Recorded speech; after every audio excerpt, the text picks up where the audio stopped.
प्रकरण 6. समाजाची विविध समाजशास्त्रीय दृष्टीने यथार्थता. Sociological पर्स्पेक्टिव्ज of society. अ. प्रकार्यात्मक यथार्थता. प्रश्न 1. सामाजिक संरचना व सामाजिक प्रकार्य टीप लिहा. उत्तर. सामाजिक संरचना व सामाजिक प्रकार्य या दोन्ही संकल्पना परस्पर संबंधित आहेत. किंबहुना सामाजिक संरचनेच्या संदर्भातच सामाजिक प्रकार्याची संकल्पना वापरली जाते. कोणत्याही समाजाची संरचना ही भूमिका, समूह, प्रमाणके व मूल्ये अशा 4 घटकतत्वांनी मिळून बनते. संरचनेचे हे 4ही घटकतत्व परस्पर संबंधित व परस्परावलंबी आहेत. या 4ही घटकांना समाजाची संरचना टिकवण्याच्या दृष्टीने निश्चित प्रकारचे काही ना काहीतरी कार्य करावे लागते. संरचनेच्या घटकांचे हे कार्य म्हणजेच सामाजिक प्रकार्य होय. संरचना व प्रकार्य यांचा परस्पर संबंध स्पष्ट करण्यासाठी शरीर संरचनेचे उदाहरण देता येईल. मानवी शरीराचा एक संरचना म्हणून विचार केला तर असे दिसून येते की हात, पाय, कान, नाक, पोट, मेंदू, हृदय, रक्त, पेशी इत्यादी सर्व अवयव शरीर संरचनेचे घटक आहेत. या सर्व घटकांना शरीराचे अस्तित्व टिकवून ठेवण्यासाठी निश्चित प्रकारचे कार्य करावे लागते. उदाहरणार्थ मेंदू शरीरावर व प्रत्येक अवयवावर नियंत्रण ठेवण्याचे कार्य करतो. डोळे पाहण्याचे, कान ऐकण्याचे, दात चावण्याचे अशी विविध कार्य करतात. या शरीराच्या घटकांच्या कार्यामुळेच मानवी शरीर आपले अस्तित्व टिकवून ठेवू शकते. या उलट सर्व अवयवांनी आपापले कार्य करण्यास नकार दिला तर शरीराचे अस्तित्व टिकून राहणार नाही. म्हणजेच शरीराचे अस्तित्व टिकवून ठेवण्यासाठी शरीराच्या घटक अवयवांनी निश्चित प्रकारचे कार्य करणे म्हणजे त्या अवयवाचे प्रकार्य होय. अशा प्रकारे मानवी शरीराच्या संरचनेप्रमाणेच समाजालाही संरचना असते. समाजाच्या संरचनेतही भूमिका, समूह, उपसमूह, प्रमाणक, मूल्ये इत्यादी घटकतत्वे असतात व समाजाची संरचना टिकवून ठेवण्यासाठी या घटकांचे जे निश्चित कार्य असते त्याला सामाजिक प्रकार्य असे म्हणतात. थोडक्यात सामाजिक प्रकार्य ही संकल्पना सामाजिक संरचनेच्या संदर्भातच उपयोगात आणता येते. त्यामुळे सामाजिक संरचना व प्रकार्य यांचा एकत्रपणे विचार केला जातो. प्रश्न 2.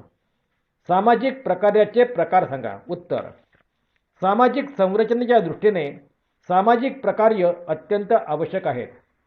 सामाजिक प्रकार्यांचे प्रकार्य, अपकार्य, प्रगट प्रकार्य व अप्रकट प्रकार्य असे प्रकार केले जातात. यांचे सविस्तर विवेचन पुढील प्रमाणे आहे. 1. प्रकार्य. समाज संरचनादृष्ट्या प्रत्येक घटकतत्वांचे काही ना काहीतरी प्रकार्य असते. हे प्रकार्य संरचनेच्या गरजांच्या संदर्भात समजून घ्यावे लागते. म्हणजेच प्रत्येक संरचनेच्या काही गरजा असतात आणि या गरजांच्या पूर्तीवरच संरचनेची स्थिरता व तिचे अस्तित्व अवलंबून असते. थोडक्यात संरचनेच्या गरजा पूर्ण करण्यासाठी संरचनेच्या घटकतत्वांचे असणारे योगदान म्हणजेच प्रकार्य होय. याच आधारावर प्रकार्य या संकल्पनेची व्याख्या अनेक समाजशास्त्रज्ञांनी केली आहे. रॉबर्ट मर्टन यांच्या मते प्रकार्य म्हणजे असे निरीक्षित परिणाम की जे विशिष्ट व्यवस्थेच्या अनुकूलनासाठी योगदान करतात. जॉन्सनच्या मते कोणतीही आंशिक संरचना, उपसमूहाचे एकरूप, एकभूमिका, एक सामाजिक प्रकरण किंवा एका सांस्कृतिक मूल्यांचे योगदान म्हणजे प्रकार्य होय, जे एका सामाजिक व्यवस्थेत किंवा उपव्यवस्थेत एक किंवा अधिक सामाजिक गरजांची तृप्ती करते. वरील व्याख्यांवरून संरचनेच्या घटकांची व्यवस्था टिकवण्याच्या दृष्टीने जे परिणाम घडतात ते संरचनेच्या घटकांचे प्रकार्य होय. उदाहरणार्थ शरीराची संरचना टिकवण्यासाठी पचनसंस्थेचे योगदान म्हणजे शरीराच्या संरचनेच्या दृष्टीने पचनसंस्थेचे प्रकार्य होय. थोडक्यात संरचनादृष्ट्या घटकांचे संरचनेसाठी नेहमीच चांगले असणारे योगदान म्हणजे प्रकार्य होय. 2. अपकार्य. प्रकार्य म्हणजे संरचनेच्या दृष्टीने योग्य व पोषक असे संरचनेच्या घटकतत्वांचे कार्य होय. या घटकतत्वांचे कार्य हे संरचना टिकवून ठेवण्याच्या उद्देशाने होत असते.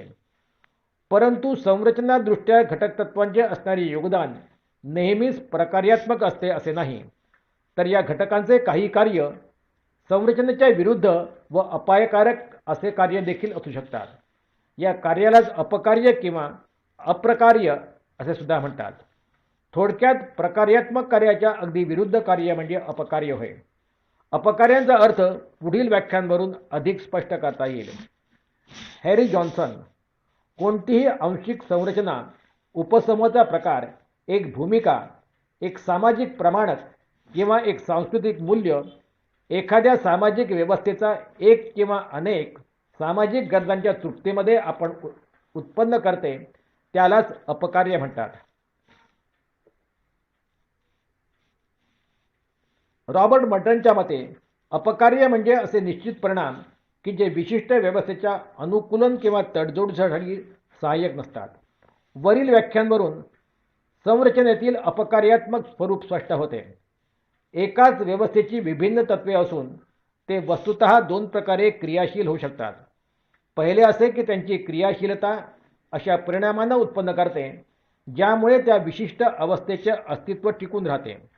दुसरीकडे एक व्यवस्था आपल्या तत्वांच्या क्रियाशीलतेमुळे अशा परिणामांना उत्पन्न करते ज्यामुळे त्या विशिष्ट व्यवस्थेचे अस्तित्व नष्ट होण्याच्या मार्गावर असते व ती व्यवस्था इतर व्यवस्थांची अनुकूलन करण्यामध्ये असमर्थ ठरते. या दिशेने तत्वांची जी क्रिया घडत असते त्यांनाच अपकार्य म्हटले जाते. थोडक्यात अपकार्य हे प्रकार्याच्या अगदी विरुद्ध असे कार्य आहे. सामाजिक संरचनेच्या घटक तत्वांचे अपकार्य ती सामाजिक संरचना विघटित किंवा नष्ट करण्याच्या दृष्टीने घडून येते. या अपकार्यामुळे संरचनेला अनुकूलन साधता येत नाही व गरजांची पूर्तताही करता येत नाही. म्हणून संरचनेच्या दृष्टीने अपकार्य हे अयोग्य कार्य म्हणूनच विचारात घेतले जाते. थोडक्यात संरचनेचे घटक संरचनेच्या उद्दिष्टपूर्तीस सहाय्य करीत नसतील किंवा संरचनेच्या गरजपूर्तीमध्ये अडथळा आणत असतील तर अशा कार्यांना अपकार्य असे म्हटले जाते. 3. प्रगट प्रकार्य. प्रगट प्रकार्य म्हणजे असे कार्य जे संरचनेच्या अनुकूलनामध्ये आपले योगदान देतात व जे व्यवस्थेमध्ये काही प्रमाणात कर्त्याद्वारे स्वीकृत असतात. उदाहरणार्थ एखादा कायदा किंवा नियम ज्या उद्देशाने करण्यात येतो तो उद्देश जर त्या कायद्याद्वारे किंवा नियमाद्वारे साध्य होत असेल तर कायद्याचे परिणाम ज्ञात, म्हणूनच कायद्याचे प्रकार्य प्रगट प्रकार्य असते. थोडक्यात सामाजिक संरचनेच्या घटक तत्वांमागे असणाऱ्या इच्छा, उद्देश किंवा गरजांची पूर्तता घटक तत्वांच्या योगदानामुळे होत असेल तर ते घटक तत्वांचे प्रगट प्रकार्य समजले जाते. थोडक्यात ज्या उद्देशाने एखाद्या घटक तत्वांची निर्मिती होते तोच उद्देश सफल होत असल्यास त्या घटक तत्वांच्या प्रकार्याला प्रगट प्रकार्य असे म्हणतात. 4. अप्रकट प्रकार्य. प्रकट प्रकार्याच्या अगदी विरुद्ध अप्रकट प्रकार्य असते. कारण अप्रकट प्रकार्य स्वीकृती नसतात व त्याची उद्दिष्टे देखील स्पष्ट नसतात. व्यवस्थेतील सदस्यांद्वारे ही कार्ये स्वतःच्या नकळतच होत असतात. उदाहरणार्थ मनोरंजन करण्याच्या दृष्टीने चित्रपटाला जाणे हे प्रकट प्रकार्य आहे, तर चित्रपट पाहून मनोरंजन होण्याऐवजी चित्रपटाचा मनावर वाईट परिणाम होणे म्हणजे अप्रकट प्रकार्य होय. म्हणजेच अप्रकट प्रकार्याची व्यक्तीला कल्पनाही नसते तर व्यक्तीच्या नकळत असे प्रकार्य घडून येते. प्रकट प्रकार्य हे जाणीवपूर्वक करण्यात येतात. प्रकट प्रकार्य अभिव्यक्त असतात, परंतु अप्रकट कार्य कोणत्याही जाणीवेतून होत नाही तर ती सहज नकळतच होत असतात. उदाहरणार्थ ज्या उद्देशाने कायदा केला जातो त्या उद्देशांची पूर्तता होण्याऐवजी कायद्यामुळे वेगळेच परिणाम घडून येतात. हे परिणाम अनपेक्षित असतात. जसे की कुटुंब नियोजनाच्या कार्यक्रमाची उद्दिष्टे स्पष्ट आहेत, लोकसंख्येवर नियंत्रण, कुटुंब कल्याण इत्यादी, परंतु प्रत्यक्षात या कार्यक्रमाचे काय परिणाम झालेत ते वेगळेच आहेत. अशा प्रकारचे अनेक उदाहरणे देऊन अप्रकट प्रकार्य ही संकल्पना स्पष्ट करता येते. प्रगट व अप्रकट प्रकार्याप्रमाणेच प्रगट प्रकार्याचेही दोन प्रकार घडून येतात. जी प्रकट कार्ये अनुकूल कार्य करतात त्यांना प्रतिकूल प्रकार्ये असेही म्हणता येईल. अप्रकट प्रकाराचे सुद्धा प्रकट प्रकार्याप्रमाणे दोन प्रकार घडतात. जी अप्रकट प्रकारीय व्यवस्था टिकवण्याच्या दृष्टीने अनुकूल ठरतात त्यांना अप्रकट अनुकूल प्रकार्य असे म्हणता येईल व जी प्रकार्ये व्यवस्था टिकवण्याच्या दृष्टीने प्रतिकूल ठरतात त्यांना अप्रकट प्रतिकूल प्रकार्य असे म्हणता येईल. अशा प्रकारे सामाजिक प्रकार्य व सामाजिक प्रकार्यांचे विविध प्रकार स्पष्ट करता येतील. प्रश्न 3. सामाजिक प्रकार्याचा रेड क्लिफ ब्राउन यांचे विचार सांगा. सामाजिक प्रकार्यावर रेड क्लिफ ब्राउन यांचे विचार सांगा. उत्तर. रेड क्लिफ ब्राउन यांनी लिहिले आहे की प्रकार्य शब्दाला ज्याप्रमाणे येथे वापरले जात आहे त्यामध्ये सावयवाच्या जीवनाला त्याच्या संरचनेचे कार्य करणारी क्रिया मानले गेले आहे. प्रकार्याच्या नियमितपणाच्या आधारे संरचनेची नियमितता टिकवून ठेवली जाते. जर आम्ही जीवन प्रक्रियेच्या कोणत्याही अंगाचा विचार केला जसे श्वासोश्वास पचन व्यवस्था इत्यादी तसेच प्रकार्य हा त्यांच्या कार्याचा भाग आहे जो तो पूर्ण करीत असतो. संपूर्ण सावयवाच्या जीवनाच्या प्रती जे योगदान आहे ते तो तयार करीत असतो. रेड क्लिफ ब्राउन यांच्या मतानुसार ज्याप्रमाणे येथे पदांचा उपयोग केला जात आहे प्रत्येक कोश किंवा अंगाची कोणती क्रिया असते आणि त्या क्रियेचे एक प्रकार्य आहे. सामान्य भाषेमध्ये आम्ही असे म्हणतो की जठराने जठराचा रस काढतात. या गोष्टीला अशा प्रकारे म्हणायला पाहिजे की ही जठराची एक क्रिया आहे ज्याचे प्रकार्य जेवणातील प्रोट्राणूला एक अशा चेहऱ्यामध्ये बदलले पाहिजे ज्यामुळे त्याला पचवणे आणि कोशांच्या रक्तामध्ये मिसळले जाऊ शकेल. येथे हे लक्षात ठेवणे आवश्यक आहे की वारंवार होणाऱ्या जैविक प्रकार्याचे कार्य त्यामध्ये आहे आणि सावयवाच्या अस्तित्वाची अनिवार्य अवस्थांना तसेच आवश्यकतेमध्ये अनुरूपता आहे. आपल्या संरचनात्मक प्रकार्यात्मक दृष्टिकोनाला स्पष्ट करताना रेड क्लिफ ब्राउन यांनी लिहिले की प्रकार्याच्या आचरणामध्ये जसे ती येथे परिभाषित केली गेली आहे संरचनेचे एक आचरण मिसळले गेले आहे ज्यामध्ये प्रकार्याच्या संबंधाचे मापदंड मिसळलेले आहेत. संरचनेचे नियमित घटक प्रकार्यांच्या कार्याने तयार झालेल्या जीवन प्रक्रियेने टिकवून ठेवले जातात. वरील आचरणाला घेऊन रेड क्लिफ ब्राउन यांनी मानवी समाज आणि सामाजिक जीवनाच्या तपासणीची सुरुवात केली आहे. त्यांच्या मतानुसार या तपासणीमध्ये खालील 3 अडचणी निर्माण होतात. सामाजिक सौंदर्यशास्त्राच्या अडचणी. यामध्ये अडचणी येतात की सामाजिक संरचना कोणत्या प्रकारची असते, त्यांच्या सारखेपणा आणि फरक काय आहे, त्यांचे वर्गीकरण कसे केले जाईल. सामाजिक शरीरशास्त्राच्या अडचणी. यामध्ये सामाजिक संरचनेच्या प्रकारांशी संबंधित अडचणी येत असतात. विकासाच्या अडचणी. यामध्ये नवीन प्रकारच्या सामाजिक संरचनेच्या अस्तित्वामध्ये येणाऱ्या अडचणी येतात. 1. सावयव आणि समाजामधील फरक. Difference between organs and society. Red Cliff brown यांनी जैविक सावयव आणि सामाजिक संरचनेमध्ये फक्त सारखेपणाच पाहिला नाही जसा हर्बर्ट स्पेन्सरच्या सिद्धांतामध्ये पाहायला मिळतो. त्यांनी सावयव आणि सामाजिक संरचनेमध्ये फरकही दाखवला आहे. त्यांच्या मतानुसार हा फरक पुढील प्रमाणे आहे. 1. पशु सावयवामध्ये शारीरिक संरचना कोणत्या मर्यादेपर्यंत त्यांच्या प्रकारापासून स्वतंत्र पाहिली जाऊ शकते. अशा प्रकारे त्यांच्यामध्ये एक असे सौंदर्यशास्त्र तयार करणे शक्य आहे जे शरीरशास्त्रापासून स्वतंत्र आहे. परंतु मानवी समाजामध्ये फक्त त्याच्या पूर्ण कामाला पाहूनच संपूर्ण सामाजिक संरचनेला समजावून घेतले जाऊ शकते. सामाजिक संरचनेची काही लक्षणे जसे व्यक्तींचे आणि समूहाचे भौगोलिक वितरण प्रत्यक्ष स्वरूपाने पाहिले जाऊ शकते. परंतु अधिकतर सामाजिक संबंधांना ज्या संरचनेला तयार केले जाते तिला पाहू शकत नाही. जसे वडील आणि मुलांमधील संबंध, विक्रेता आणि ग्राहकांचे संबंध, सरकार आणि प्रजेतील संबंध इत्यादी. हे संबंध फक्त सामाजिक क्रियांना पाहूनच उपरोक्ष स्वरूपानेच ओळखले जाऊ शकतात. यामुळे हे स्पष्ट होते की जीवशास्त्राच्या विरुद्ध समाजशास्त्रामध्ये सामाजिक शरीरशास्त्राने स्वतंत्र सामाजिक सौंदर्यशास्त्राची स्थापना होऊ शकत नाही. पशु सावयवाच्या जीवनाच्या अवधीला संरचनेच्या प्रकाराला सांगत नाही. डुक्कर हिप्पोपोटामस होऊ शकत नाही. जन्मापासूनच प्रौढ होईपर्यंत पशूंच्या विकासामध्ये कोणत्याच प्रकारचे परिवर्तन होत नाही, कारण सर्वच अवस्थांमध्ये होणाऱ्या प्रक्रिया प्रजातीच्या अनुकूलच असतात. दुसरीकडे ऐतिहासिक काळामध्ये समाज हा बदलू शकतो आणि त्याची सामाजिक संरचनेमध्ये नियमिततेला तोडल्याशिवाय प्रकाराचे परिवर्तन होऊ शकते. 2.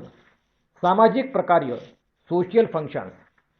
रेडक्लिफ ब्राऊन यांनी लिहिले की प्रकार्याच्या येथे दिले गेलेल्या परिभाषेनुसार ती आंशिक क्रिया आहे जे कोणते अंग संपूर्ण क्रियेमध्ये योगदान देत असते. एक विशेष सामाजिक संरचना तसेच सामाजिक परंपरेची संपूर्णता मिसळलेली आहे आणि ज्याच्यावर तिचे नियमित अस्तित्व निर्भर आहे. त्यामध्ये एक प्रकारची एकता आहे ज्याला आम्ही प्रकार्यात्मक एकता म्हणू शकतो. प्रकार्यात्मक एकतेची परिभाषा करताना रेडक्लिफ ब्राऊन यांनी लिहिले आहे की आम्ही यांची परिभाषा एका अशा अवस्थेच्या स्वरूपात करू शकतो ज्यामध्ये निरंतर संघर्ष निर्माण केल्याशिवाय जे समाप्तही होऊ शकत नाही आणि नियमितही करू शकत नाही, ज्यामध्ये सामाजिक व्यवस्थेचे सर्वच अंग पर्याप्त अंशामध्ये समन्वय किंवा आंतरिक एकरूपतेने काम करतात. प्रकार्यात्मक एकतेचा विचार एक परिकल्पना आहे की जी तथ्यांच्या व्यवस्थित तपासणीसाठी प्रकार्यवादीला महत्त्वाची मानली जाते. 3. सामाजिक विचारसरणी सोशियल पॅथॉलॉजी. प्रकार्यात्मक सिद्धांताचा एक दुसराही गुण आहे ज्याच्यावर लक्ष दिले पाहिजे. सामाजिक जीवन आणि जैविक जीवनाच्या सारखेपणाकडे परत जाताना आम्ही हे पाहतो की कोणताही सावयव कमी किंवा अधिक कुशलतेने काम करू शकतो आणि यासाठी आम्ही सर्व प्रकारांच्या तत्त्वांचा निस्तरण्यासाठी विचारसरणी पॅथॉलॉजीची स्थापना करतात. सावयवामध्ये आम्ही स्वास्थ्य आणि रोगामध्ये फरक करीत असतो. इसवी सनाच्या 5 शतकापूर्वी युनानियांचा हा विचार होता की समाज आणि नगरराज्यामध्ये चांगली व्यवस्था, सामाजिक स्वास्थ्य, अनुकूल अवस्था, विषयाला अनुसरून अव्यवस्था आणि सामाजिक रोगाचे एकसारखे आचरण लागू करू शकतात. 19व्या शतकामध्ये प्रकार्याच्या आचरणाला लागू करताना दुर्खिम यांनी सौंदर्यशास्त्र आणि शरीरशास्त्राच्या आधारावर एक वैज्ञानिक सामाजिक विचारसरणी जतन करून ठेवण्याचा प्रयत्न केला आहे. आपल्या पुस्तकामध्ये, ज्यामध्ये आत्महत्या आणि श्रमविभाजन पुस्तकांचे विशेष महत्त्व आहे, दुर्खिम यांनी अशी वस्तुगत कसोटी शोधण्याचा प्रयत्न केला ज्यामुळे हा शोध लावला जाऊ शकतो की एका विशिष्ट काळामध्ये कोणता समाज सामान्य आहे किंवा रोगी संकरित आहे किंवा असंकरित आहे. दाखल्यासाठी त्याने हे दाखवण्याचा प्रयत्न केला आहे की अनेक शतकांमध्ये आत्महत्येच्या संख्येमध्ये वृद्धी विषमायोजन तसेच सामाजिक दुर्बलतेचा सूचक आहे. कोणताही समाजशास्त्रज्ञ हे स्वीकार करीत नाही की दुर्खिम सामाजिक विचारसरणीच्या विज्ञानात वस्तुगत आधारावर स्थापन करण्यामध्ये यशस्वी झाला. 4. समाज आणि प्रकार्य सोसायटी अँड फंक्शन. समाजाचे प्रकार प्रकार्यावर आधारित आहेत किंवा नाहीत, सामाजिक शास्त्राच्या नियमावर आधारित असते किंवा नसते, या प्रश्नावर चर्चा करण्याचा येथे प्रसंग नाही. या संबंधांमध्ये रेडक्लिफ ब्राऊन यांनी लिहिले आहे की माझा स्वतःचाच हा विचार आहे की अशा प्रकारच्या आधारावर आणि त्याची सृष्टी आणि राजनीतिक संस्था, आर्थिक व्यवस्था आणि मागील 25 शतकांमध्ये युरोपातील धर्मांच्या अभ्यासाच्या विकासामध्ये पाहिली जाऊ शकते. मानसशास्त्राचा संबंध पूर्वभाषेचा समाजाशी आहे. परिवर्तनाच्या प्रक्रियेच्या विस्ताराचे अध्ययन मानसशास्त्रामध्ये अशक्य आहे, परंतु मानसशास्त्रज्ञ सामाजिक संरचना आणि विघटनाचे निरीक्षण करू शकतो. येथेही आम्ही पुनर्गठनाच्या क्रियांचे निरीक्षण आणि तुलना करू शकतो.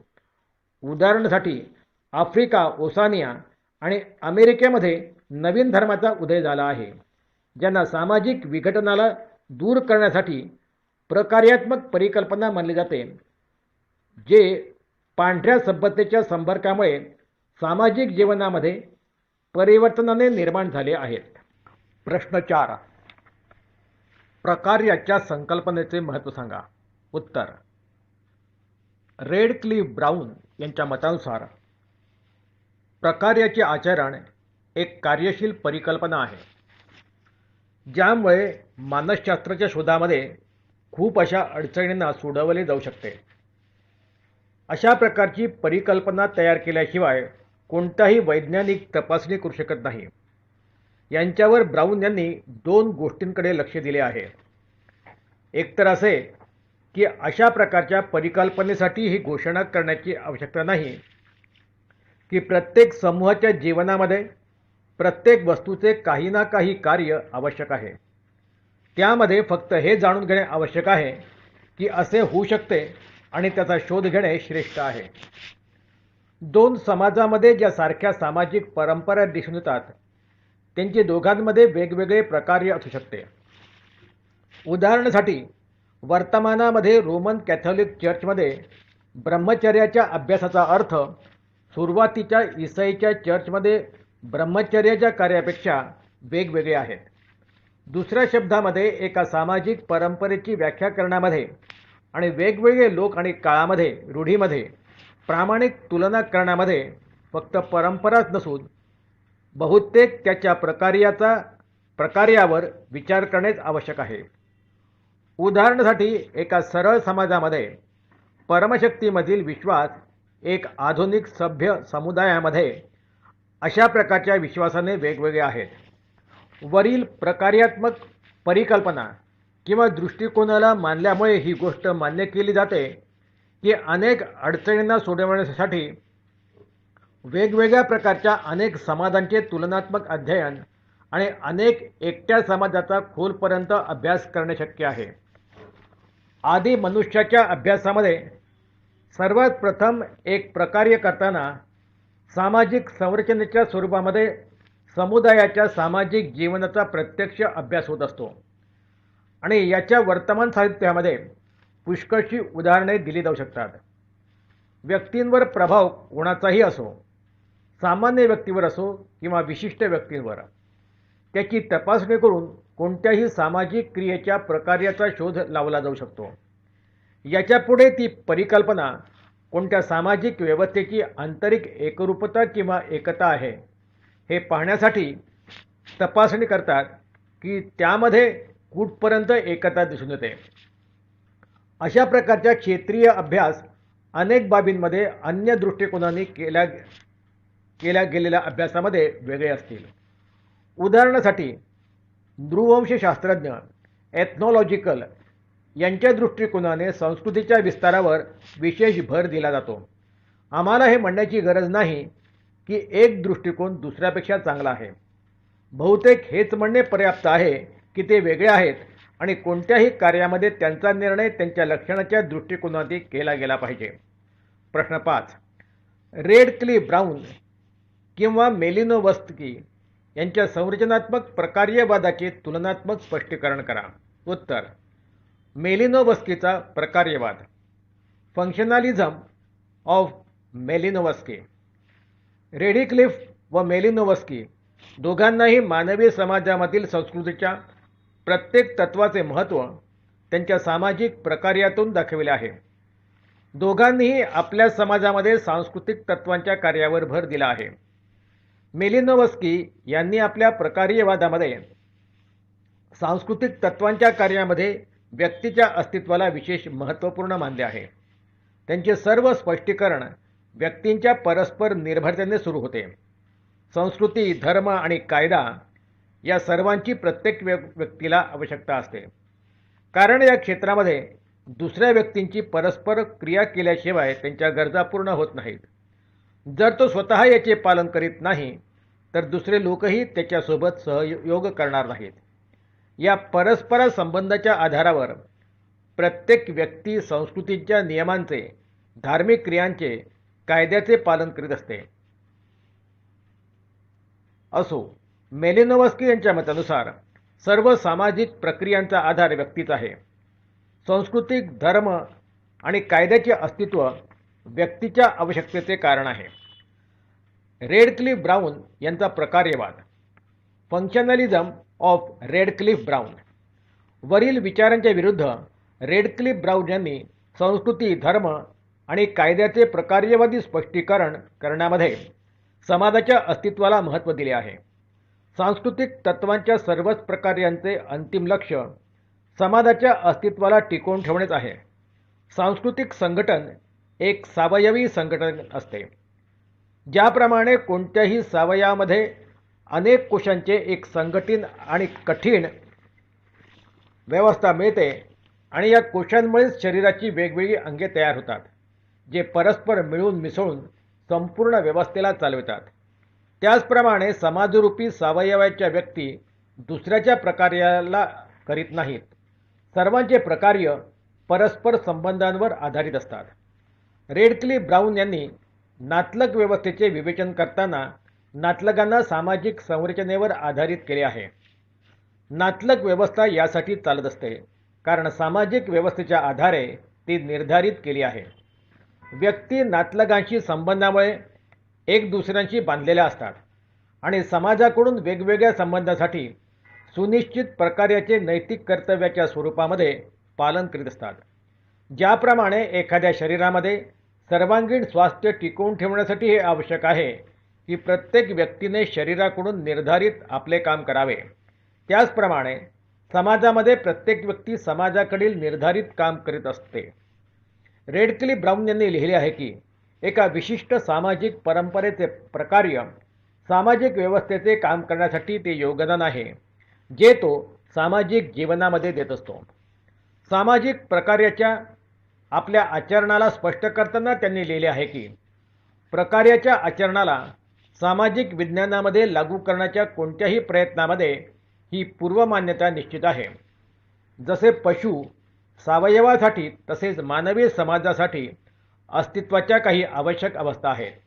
रेडक्लिफ ब्राऊन यांनी सामाजिक आणि जैविक जीवनामध्ये सर्व काही सारखेपणा दाखविला आहे. पशुशरीर आणि समाजामध्ये फरक मानत असूनही त्यांनी सामाजिक प्रकाराची व्याख्या पशुशरीराच्या आधारावर केली आहे. त्यांच्या शब्दामध्ये प्रकाराची येथे दिलेल्या परिभाषेनुसार ही ती आंशिक क्रिया आहे जे कोणतेही अंग संपूर्ण क्रियेमध्ये योगदान देत असते. एका विशेष सामाजिक परंपरेचे प्रकार्य ते योगदान आहे जे संपूर्ण सामाजिक व्यवस्थेचे काम करण्याच्या स्वरूपामध्ये संपूर्ण सामाजिक जीवनाला त्याच्या आधारे दिले जात असते. मेलिनोवस्की आणि रेडक्लिफ ब्राऊन यांच्या प्रकार्यवादामधील फरक. Difference between Malinowski's and Radcliffe Brown's functionalism. वरील विवेचनावरून हे स्पष्ट होते की मेलिनोवस्की यांनी आपल्या संरचनात्मक प्रकार्यवादामध्ये व्यक्तीला अधिक महत्त्व दिले आहे, जसे रेडक्लिफ ब्राऊन यांनी समूह किंवा समाजाला विशेष महत्त्व दिले आहे. येथे लक्ष देणे आवश्यक आहे की या दोन्हीही सामाजिक मानसशास्त्रज्ञांच्या विचारांमध्ये या फरकाने त्यांच्या विचारांच्या सारखेपणाला विसरता येत नाही. या दोघांनीही आपल्या प्रकार्यवादामध्ये मानवी आवश्यकतेला सामाजिक प्रकार्याचा आधार मानले आहे.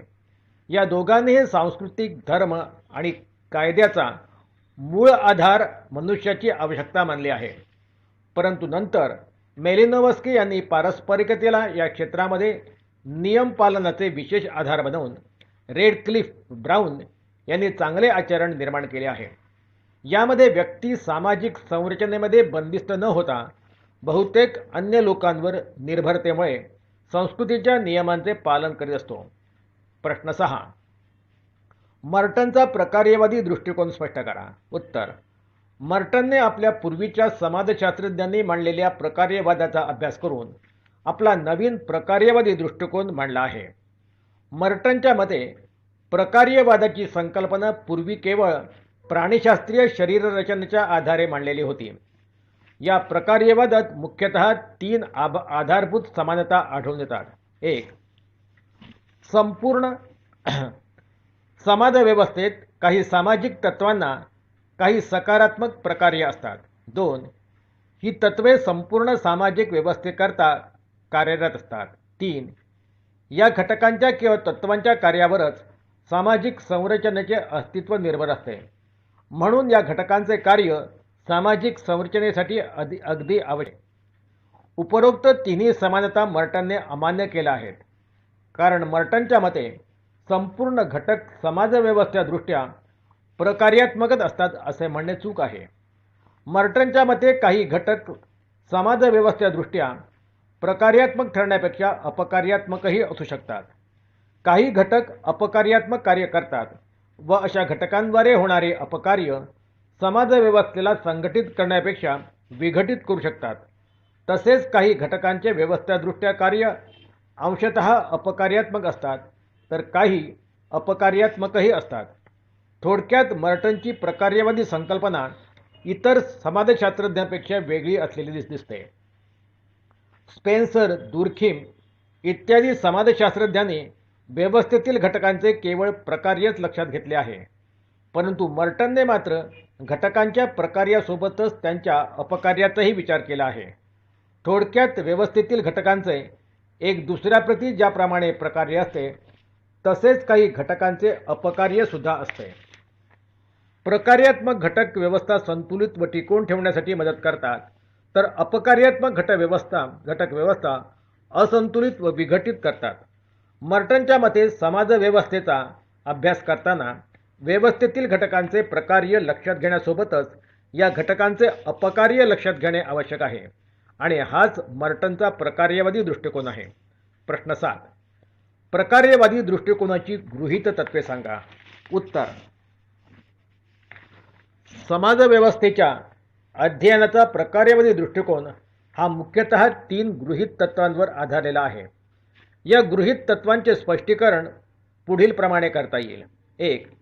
समाजव्यवस्थेच्या प्रकार्यात्मक एकात्मतेचे तत्व. प्रकार्यवादी दृष्टिकोनानुसार समाज ही विभेदित घटकांची एकात्म व्यवस्था आहे. या एकात्म घटकात एकात्म व्यवस्था म्हणून व्यक्तीद्वारा वठवल्या जाणाऱ्या भूमिकांचा समाजाचा घटक म्हणून विचार केला जातो. प्रकार्यवादी दृष्टिकोनानुसार समाज ही विविध भूमिकांची एक व्यवस्था आहे, तर या व्यवस्थेची काही उद्दिष्ट असतात. म्हणजेच समाजव्यवस्थेतील प्रत्येक भूमिकेचे या उद्दिष्टपूर्तीच्या दृष्टीने एक निश्चित प्रकारचे योगदान असते. हे योगदान म्हणजेच प्रकार्य होय. याचाच अर्थ समाजव्यवस्थेतील विविध भूमिकांमध्ये असणारे संबंध हे प्रकार्यात्मक स्वरूपाचे असतात व या संबंधांमुळेच व्यवस्थेची एकात्मता साधली जाते. 2. सार्वत्रिक प्रकार्यवादाचे तत्व. प्रकार्यवादाचे दुसरे गृहीत तत्व हे समाजव्यवस्थेतील घटकांच्या प्रकार्याबद्दलचे आहे. या तत्वानुसार कोणत्याही घटकाचे व्यवस्थेतील अस्तित्व हे त्या घटकाद्वारा व्यवस्थेच्या पूर्तीमध्ये असणाऱ्या योगदानावर म्हणजेच प्रकार्यावर अवलंबून असते. ज्या घटकांचे व्यवस्थेच्या दृष्टीने काहीच योगदान किंवा प्रकार्य नसते असे घटक व्यवस्थेत अस्तित्वातच राहू शकत नाही. याचाच अर्थ व्यवस्थेतील प्रत्येक घटकाचे अस्तित्व त्या घटकांच्या योगदानावरच अवलंबून असते. 3. प्रकार्याच्या अपरिहार्यतेचे तत्व. अपरिहार्यता हे प्रकार्यवादाचे तिसरे गृहीत तत्व आहे. या तत्वानुसार व्यवस्थेच्या सातत्य व अस्तित्वाच्या दृष्टीनेच काही उद्दिष्टांची पूर्ती होणे आवश्यक असते. म्हणजेच अपरिहार्यतेचा विचार 2च गोष्टींच्या संदर्भात केला जातो. एक तर व्यवस्थेचे स्थैर्य व सातत्य कायम राखण्याच्या दृष्टीने अपरिहार्य असणारी उद्दिष्टे व दुसरे म्हणजे या उद्दिष्टांच्या पूर्तीसाठी अपरिहार्य असणाऱ्या यंत्रणा. थोडक्यात अपरिहार्यता हे सुद्धा प्रकार्यवादाचे गृहीत तत्व आहे.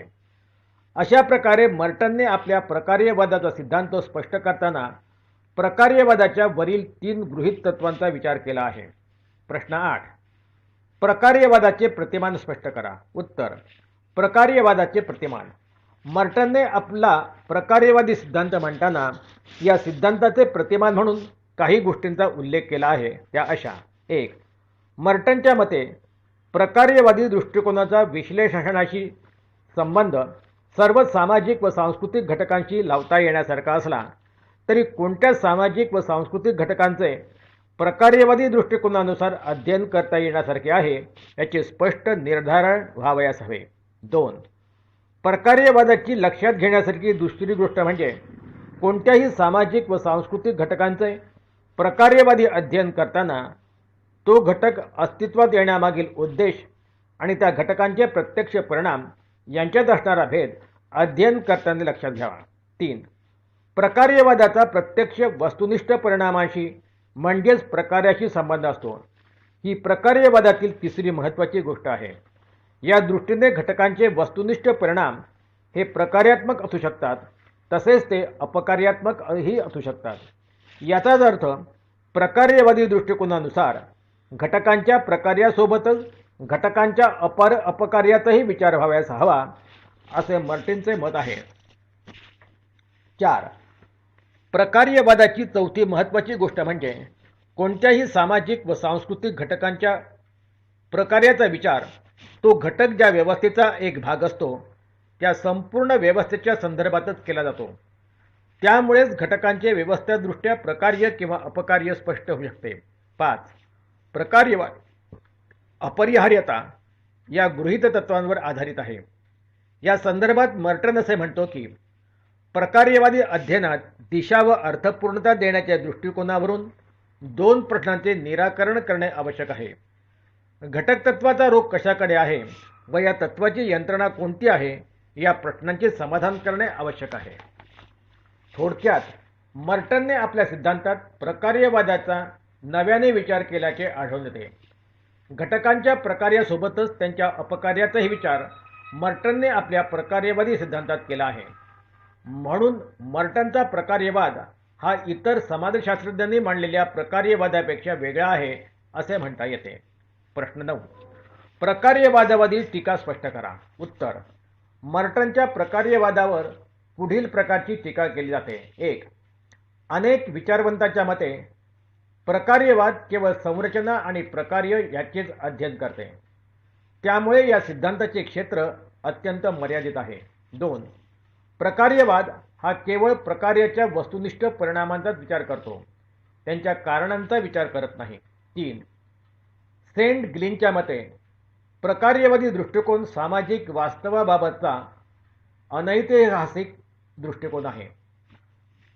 कोणत्याही संबंध व्यवस्थेत विद्यमान असणारे घटक अस्तित्वात येण्याची ऐतिहासिक पार्श्वभूमी या दृष्टिकोनात लक्षात घेतलेली नाही. तसेच प्रकार्यवादी दृष्टिकोन सामाजिक परिवर्तनाची मीमांसा करण्यासाठी अत्यंत असमाधानकारक आहे. 4. काही विचारवंतांच्या मते प्रकार्यवादी दृष्टिकोनातून मांडण्यात येणाऱ्या संकल्पना संदिग्ध व अस्पष्ट आहेत.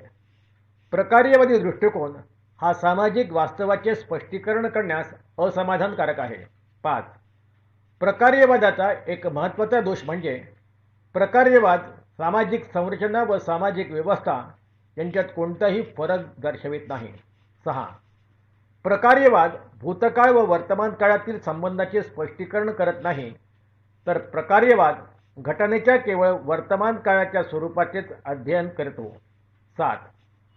प्रकार्यवादावर अशीही टीका केली जाते की प्रकार्यवाद ही पारंपरिक विचारसरणी आहे. अशा प्रकारची टीका मर्टनच्या प्रकार्यवादावर केली जाते. मर्टनच्या प्रकार्यवादावर उपरोक्त टीका होत असली तरी मर्टनच्या प्रकार्यवादाचे महत्त्व कमी होत नाही. उलट आधुनिक समाजशास्त्रीय सिद्धांताला प्रकार्यवाद ही मर्टनने दिलेली देणगीच होय असे म्हटले जाते. कारण मर्टनच्या प्रकार्यवादानुसार सामाजिक घटना, तथ्ये, तत्त्वे यांचे प्रत्यक्ष व अप्रत्यक्ष परिणामांचे ज्ञान होते. तसेच मर्टनने मांडलेल्या प्रकार्य, अपकार्य, प्रकटकार्य व अप्रकट अपकार्य या संकल्पनांमुळे समाजशास्त्रातील संशोधनाला एक वेगळी दिशा मिळाली आहे. या दृष्टीने समाजशास्त्रीय सिद्धांतात मर्टनच्या प्रकार्यवादाचे महत्त्वाचे योगदान आहे असे म्हटले जाते. प्रश्न 10. मेलिनोव्स्की यांचा प्रकार्यवाद, फंक्शनलिझम ऑफ मेलिनोव्स्की यावर टीप लिहा. उत्तर. मेलिनोव्स्की यांच्या मतानुसार संस्कृती हे एक असे साधन आहे की ज्याच्या आधारे मनुष्य आपल्या शारीरिक आणि मानसिक विकासाला टिकवून ठेवायला किंवा बौद्धिक अस्तित्वाला स्थापन करण्यामध्ये यशस्वी होत आहे. मनुष्य फक्त जैविक प्रणाली नसून एक सामाजिक प्राणीसुद्धा आहे. या दोन्हीही रूपामध्ये त्यांच्या अनेक शारीरिक आणि मानसिक गरजा आहेत. या गरजांना पूर्ण केल्याशिवाय सामाजिक प्राण्यांच्या रूपामध्ये त्यांचे अस्तित्व टिकवून ठेवणे शक्य नाही. या जैविक आणि सामाजिक गरजांच्या पूर्णतेसाठी या संस्कृतीची निर्मिती झाली आहे. संस्कृतीच्या वेगवेगळ्या तत्वांमध्ये परस्पर प्रकार्यात्मक संबंध दिसून येतो. प्रत्येक भागाचे वेगवेगळे विशिष्ट प्रकार्य असते. अशा प्रकारे मेलिनोव्स्कीने सामाजिक मानसशास्त्रामध्ये प्रकार्यात्मक सिद्धांत निर्माण केला आहे. त्यांच्या मतानुसार प्रकार्यवादाचा मुख्य उद्देश मानसशास्त्रातील तथ्यांशी या प्रकार्याशी व्याख्या करणे आहे. जसे कोणत्याही सांस्कृतिक व्यवस्थेमध्ये परस्पर संबंध असतात आणि ज्यामुळे ही व्यवस्था भौतिक प्रक्रियेशी जोडलेली असते. अशा प्रकारे संस्कृतीच्या सृष्टीची व्याख्या प्रकार्यवादाच्या आधारावर केली जाऊ शकते. या प्रकार्यात्मक दृष्टिकोनाचा विकास 2 कारणांनी झाला आहे. मानसशास्त्राच्या क्षेत्रामध्ये काम करणारा आधुनिक विशेषज्ञ लवकरच हे समजून घेतो की मानवी समाजाच्या तथ्याला समजण्यासाठी सांस्कृतिक प्रक्रियेच्या दृष्टीला समजावून घेणे आवश्यक आहे. वर्णनाला व्याख्येपासून वेगळे करता येत नाही, कारण व्याख्या संक्षिप्त रूपामध्येच वर्णन केली गेली आहे. निरीक्षकाला आपल्या कामातील पूर्वग्रहाने पूर्वमान्यता किंवा पूर्वकल्पनांना काढून टाकले पाहिजे. आधुनिक काळामध्ये सिद्धांताला विशुद्ध रूपाच्या अनुभवावर आधारित मानले जाते. त्यामुळे मानवी संस्कृतीच्या वेगवेगळ्या गुणांचा सामाजिक संघटन आणि विश्वास इत्यादींमध्ये अंतर्दृष्टी मिळवण्याचा प्रयत्न केला जातो. मानवी लोकांमध्ये राहणारा अनुसंधानकर्ता सर्व पूर्वग्रहांना सोडून देतो. तो पाहतो की अनेक हत्यारे एकामागून एक लागोपाठ वापरली जातात. प्रत्येक रूढीच्या मागे तीव्र अनुभूती आणि विचार आहे. सामाजिक संघटनेचे प्रत्येक अंग सक्रिय आणि प्रभावशाली आहे. अशा प्रकारे तो पाहतो की संस्कृती अगदी आदी मनुष्याला त्याच्या आवश्यकतेला तृप्त करणे आणि त्याच्या प्रक्रियेवर अधिकार करण्याची वेळ दिली जाते.